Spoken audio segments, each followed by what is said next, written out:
नाज़रीन बढ़ते हैं अपने खास खबर की तरफ। हमारी ये खास खबर है उस फतवे से मुतालिक जिसने आलम इस्लाम को गौर खौस करने के लिए और फिक्र करने के लिए मजबूर कर दिया है। जी हाँ नाज़रीन, हम बात कर रहे हैं मिस्र के अल अज़हर के मुफ्ती और आलिम डॉक्टर अल तैयब के दिए गए फतवे के मुतालिक, जिन्होंने इस फतवे में शिया और सुन्नी हज़रात के दरमियान पैदा होने वाली गलत फहमियों के निहायत ही अमन और सब्र के साथ तमाम जवाबात दिए हैं। इस फतवे से मुतालिक ये भी बात बताई जा रही है कि ये फतवा आलम इस्लाम के लिए निहायत ही तारीख रकम कर देने वाला है। साथ ही साथ हर किसी को आज जरूरत है इसे सुनने और इसे समझने की।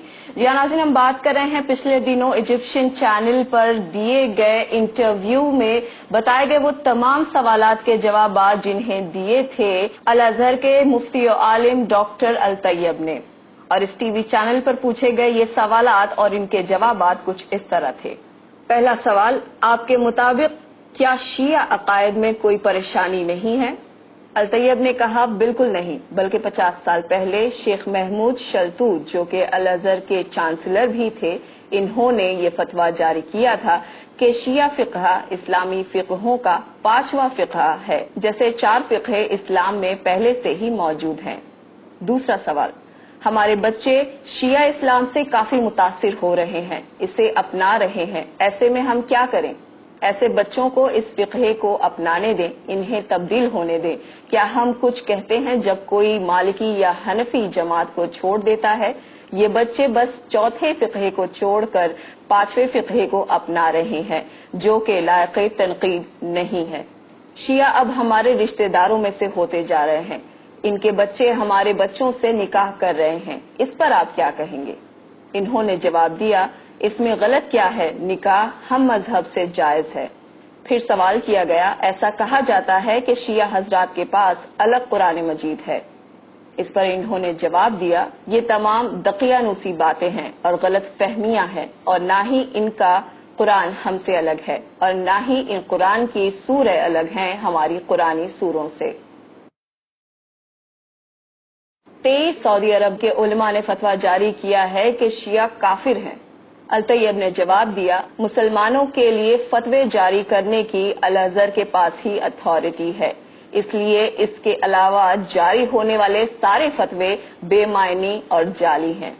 तो फिर आखिर फर्क कहाँ बाकी रहा? शिया और सुन्नी में क्या फर्क है और इनके क्या मायने हैं?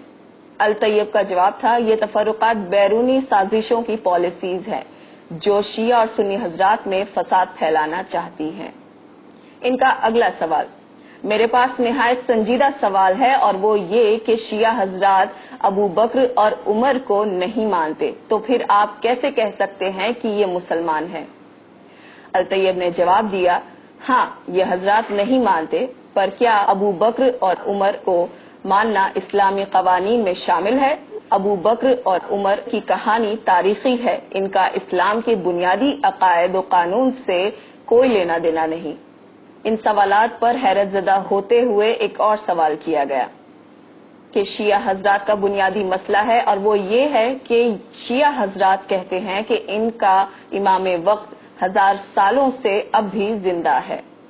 अल तैयब ने जवाब दिया, हो सकता है कि वो जिंदा हो, क्यों, क्या ये मुमकिन नहीं है? पर यह कोई जरूरी नहीं है कि हम सुन्नी हजरात भी उनकी तरह इस पर अकीदा रखें। आखिर में उनसे सवाल किया गया, इमाम मोहम्मद तकी अलैहिस्सलाम के हवाले से रिपोर्टर ने पूछा कि शिया हजरात का ये भी मानना है कि इनके एक इमाम को इमामत 8वें साल में मिली, क्या ये मुमकिन है कि 8 साल के बच्चे को इमामत मिले? अल तैयब ने जवाब दिया कि अगर एक नौमौलूद बच्चा नबी बन सकता है, जिसे हम नबी ईसा के नाम से जानते हैं, तो एक 8 साल के बच्चे का इमाम बनना क्या मुश्किल और नामुमकिन है?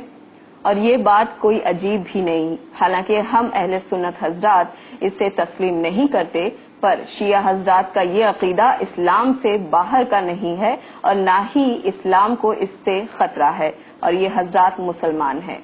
और इस तरह अल अज़हर के मुफ्ती और आलिम ने इन तमाम जवाबात के साथ ये साबित कर दिया कि इस्लाम में सब्र तहम्मुल अब भी बाकी है, और इसमें इत्तेहाद दुनिया के सामने लाना निहायत ही जरूरी है।